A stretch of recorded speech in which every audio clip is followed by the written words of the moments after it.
پیش خدمت ہے زرد آنگن، تحریر اور آواز روحی فرخ۔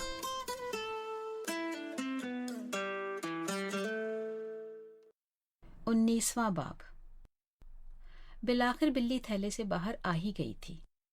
بینا کی پراسرار سرگرمیاں، منہ سر لپیٹے پڑے رہنا، منہ میں گھنگیاں ڈال کر ماتھے پر تیوریاں ڈالے رہنے کی وجہ آخر کار خود ہی دبئی سے چل کر بذریعہ رجسٹر ڈاک 2 دن پہلے آ گئی تھی۔ اس تمام عرصے میں اماں اور آپا کی اس کے میاں یا ماں بہنوں سے بات کرنے کی تمام تر کوشش بینا نے چیخ چیخ کر ناکام بنا دی تھی۔ اماں نے شہزاد کے ذریعے ایک بار مردوں کے درمیان بات ہونے کا صرف ذکر ہی اٹھایا تھا کہ اس نے چلا چلا کر آسمان سر پر اٹھا لیا تھا۔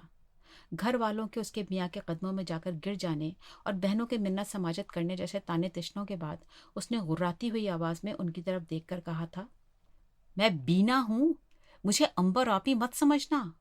میری زندگی کے معاملے میں کسی نے ٹانگ اڑائی تو اپنی اور اس کی جان ایک کر دوں گی۔ اس کے دندناتے قدموں کے ساتھ کمرے میں جانے اور اپنے پیچھے دھڑ سے دروازہ بند کر کے لاک کرنے کی آواز پر ساری جان سے لرزتی اماں دھڑ سے صوفے پر گر گئی تھیں۔ اس رجسٹری میں ان کی ایک اور بیٹی کی قسمت پھوٹ جانے کا پروانہ تھا۔ فرید نے بینا کو طلاق بھجوا دی تھی۔ اماں کسی بات چیت، کسی فون کے سراب میں ہی مبتلا رہیں اور اس لفافے میں بند ایک کاغذ نے انہیں اس سراب سے نکال کر حقیقت کا ایسا زوردار تھپڑ دیا کہ وہ ہکا بکا کچھ دن بالکل ہی حواس باختہ رہیں۔ شاید بینا کچھ روتی دھوتی، کچھ واویلا مچاتی، کچھ صفائی پیش کرتی تو یہ خبر ایسا دھماکہ بن کر ان کے اعصاب پہ نہ گرتی، لیکن اس نے تو رجسٹری وصول پانے سے لے کر کھول کر پڑھنے اور اس کا اعلان کرنے تک کہیں کسی پریشانی یا پشیمانی کا شائبہ بھی اپنے چہرے پر نہیں آنے دیا تھا۔ اماں کے پے در پے سوالوں اور ہال ہال کر کیے گئے استفسار کے جواب میں بالآخر اس نے جھنجھلا کر زبان کھولی تھی۔ فرید اسے پہلے 2 طلاقیں دے چکا تھا اور اس بات کی بھاپ بھی اس نے اماں یا باقی گھر والوں تک نہیں پہنچنے دی تھی۔ میاں کو ٹھینگا دکھا کر اور اپنی زور آوری کے زوم میں وہ ہر بار اس کی طلاق کا جواب میکے میں آ کر لامحدود وقت کے لیے ڈیرے ڈال دینے سے دیا کرتی تھی۔ کسی کی مجال تھی کہ اسے بینا کو اپنے قابو میں کرے، اس سے اپنی مرضی کروائے؟ دیتا ہے طلاق تو دے، میں بھی دن میں تارے نہ دکھا دوں تو میرا نام بھی بینا نہیں۔ اس زور آوری، اس ذاتی زوم اور غرور کا وہی نتیجہ نکلا تھا جس کی توقع تھی۔ فرید نے مجھے طلاق دے دی ہے، شکر ہے جان چھوٹی، اس نے بڑے سکون سے اعلان کیا تھا۔ جان چھوٹی؟ اماں نے کرب سے اپنے بہتے آنسوؤں کو دوپٹے کے پلو سے صاف کرتے ہوئے سسکی لی تھی۔ ارے نادان لڑکی، تجھے احساس ہی نہیں کہ تیرے اور ہمارے ساتھ کیا ہو گیا۔ ساری زندگی سر پکڑ کر روئے گی تو بھی اور تیرے ساتھ ہم بھی۔ یہ کیا ہو گیا تھا؟ کیسے ہو گیا تھا؟ ان کی 2 بیٹیاں اپنے اجڑے نصیب کے ساتھ ان کے سامنے کھڑی تھیں۔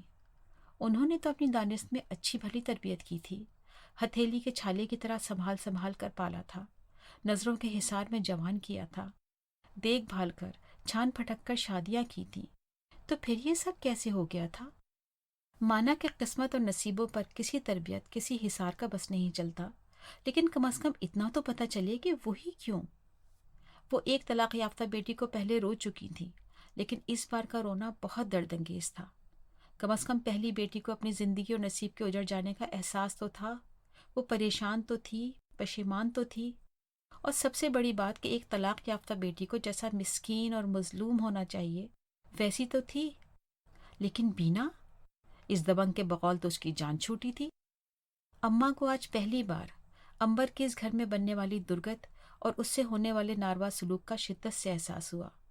وہ یہاں اپنے سگوں کے بیچ ڈری سہمی کیسے اتنے سال گزار گئی تھی کہ پتہ بھی نہیں چلا تھا۔ پتہ تو اب چلے گا، اماں نے صوفے کی پشت سے ٹکے ٹکے کرب سے آنکھیں بند کرتے ہوئے سوچا۔ ارے بینا، کاش تو امبر ہی ہوتی۔ بدھ کا دن امبر کا مصروف ترین دن ہوتا تھا۔ اس دن اسکول میں عام طور پر بچوں کے ٹیسٹ ہوتے تھے، اسٹاف میٹنگ ہوتی تھی اور شام کو حارث کی سوئمنگ کلاس، اور اس پر ہانیہ کا بھی کوئی نہ کوئی پروجیکٹ یا اسائنمنٹ چل رہا ہوتا تھا۔ اس مصروف ترین دن کے گزرنے اور رات ہونے کا پتہ بھی نہیں چلتا تھا، لیکن آج کی تاریخ میں آنے والا بدھ اپنے ساتھ کچھ ایسا لے کر آیا تھا جس کے سامنے ساری مصروفیت اور اس کے نتیجے میں ہونے والی ساری تھکن ہیش تھی۔ کسے معلوم تھا کہ اس دن آفاق سے نہ صرف ملاقات ہوگی بلکہ ایسی ملاقات ہوگی جس کے بعد آنے والے سارے دنوں اور ساری راتوں کا حساب کتاب بدل جائے گا۔ وہ اپنی کلاس میں باٹنی کا ٹیسٹ ختم ہونے کے بعد کاپیاں جمع کر رہی تھی جب اسے پرنسپل صاحب کا پیغام ملا کہ وہ پہلی فرصت میں آفس آئے۔ اس سے پہلے اس طرح اسے کبھی نہیں بلایا گیا تھا۔ مسز آفریدی کو اس کی جگہ اس کی کلاس میں بھیجا جا رہا تھا۔ اس پیغام کے ملنے اور کرنل صاحب کے آفس پہنچنے تک اس کا دل دھڑ دھڑ کر رہا تھا۔ دماغ پہ لاکھ زور ڈالنے کے باوجود کسی کوتاہی، کسی غلطی کی طرف دھیان نہیں جا رہا تھا۔ وہ نصاب کے طے شدہ پلان کے مطابق پڑھا رہی تھی اور اس کی کلاس کا رزلٹ بھی ٹھیک ٹھاک تھا، تو پھر یہ اچانک بلاوا کس لیے؟ آفس سے کچھ قدموں کے فاصلے پر اس کے دل کو کچھ ایسا وہم ہوا کہ جیسے کوئی اہم یا بری خبر اس کی منتظر ہے۔ یا اللہ، خیر، کیا اس کے گھر سے کوئی خبر آئی ہے؟ مگر اماں سے تو 2 دن پہلے ہی بات ہوئی تھی۔ بینا کے طلاق کی دھماکے دار خبر کے علاوہ سب خیریت ہی تھی۔ کیا ہوا تھا معبود؟ جو کچھ ہوا تھا اس کا اندازہ اس کو دروازہ کھول کر اندر جانے اور ایک نظر ڈالنے سے ہی ہو گیا تھا۔ آفاق کو کرنل صاحب کی مخالف سمت کرسی پر بیٹھے اور پھر ان کی دیکھا دیکھی اس کے لیے کرسی سے اٹھتے دیکھ کر وہ کچھ لمحوں کو وہیں ٹھٹک گئی۔ یہ یہاں کیا کر رہا ہے؟ آفاق کے بہت پرتپاک سلام پر وہ جیسے چونک کر اپنی جگہ سے آگے بڑھی۔ آئیے مس احسان، یہ صاحب آپ سے کچھ آپ کی فیملی کے متعلق بہت ضروری بات کرنے آئے ہیں۔ بتا رہے تھے کہ آپ ان کو اچھی طرح جانتی ہیں اور یہ کہ وہ بات کرنے کے لیے ان کا خود آنا بہت ضروری تھا۔ کرنل اکرام نے بات کرتے ہوئے امبر کو آفاق کے برابر رکھی کرسی پر بیٹھنے کا اشارہ کیا۔ جی، یقیناً میں ان کو بہت اچھی طرح جانتی ہوں۔ امبر خواہش کے باوجود یہ کہہ نہ سکی اور اس نے خاموشی سے اس بات میں سر ہلا دیا۔ کرنل صاحب نے شاید دونوں کے درمیان پھیلے تناؤ کو کچھ لمحوں میں ہی محسوس کر لیا تھا کہ معاملہ واقعی سنجیدہ ہے۔ آپ دونوں بیٹھیے، آرام سے بات کر لیجیے، مجھے اسکول کا راؤنڈ لگانے نکلنا ہے، انہوں نے کرسی سے اٹھتے ہوئے کہا۔ ان کے درمیان پھیلی خاموشی کی لہر کرنل صاحب کے کمرے سے نکل جانے کے بعد بھی کچھ دیر قائم رہی۔ آفاق یوں بیٹھا تھا جیسے اس طرح آ کر امبر سے ملنا اس کا روز مرہ کا معمول ہو، مطمئن، کمرے کی دیواروں اور میز پر رکھی چیزوں کا جائزہ لیتا ہوا، اور اس کا یہ اطمینان ہر گزرتے لمحے کے ساتھ امبر کی سلگتی حسیات کو اور ہوا دے رہا تھا۔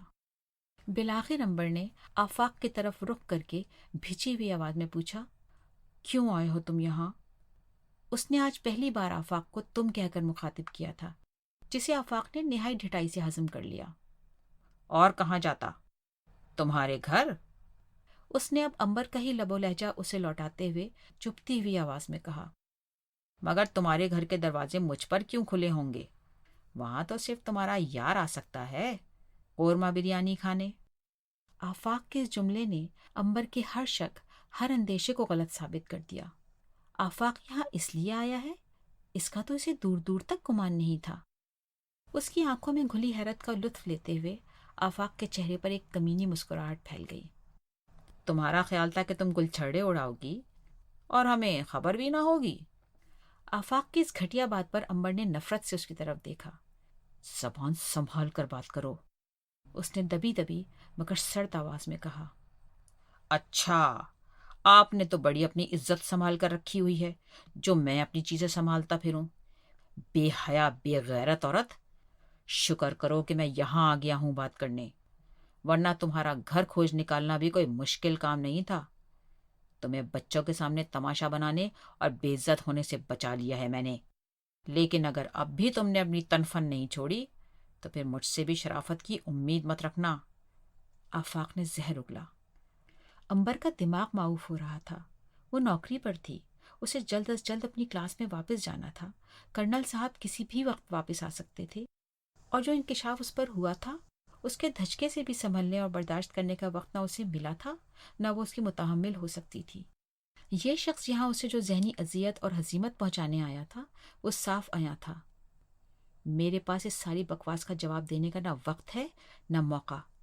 میرا آپ سے ہر تعلق، ہر ناطہ عرصہ ہوا ختم ہو چکا۔ میں کیا کرتی ہوں، کس سے ملتی ہوں، کہاں آتی جاتی ہوں، اس سے آپ کو کوئی سروکار نہیں ہونا چاہیے۔ مجھے اپنی کلاس میں جانا ہے، آپ برائے مہربانی تشریف لے جائیے۔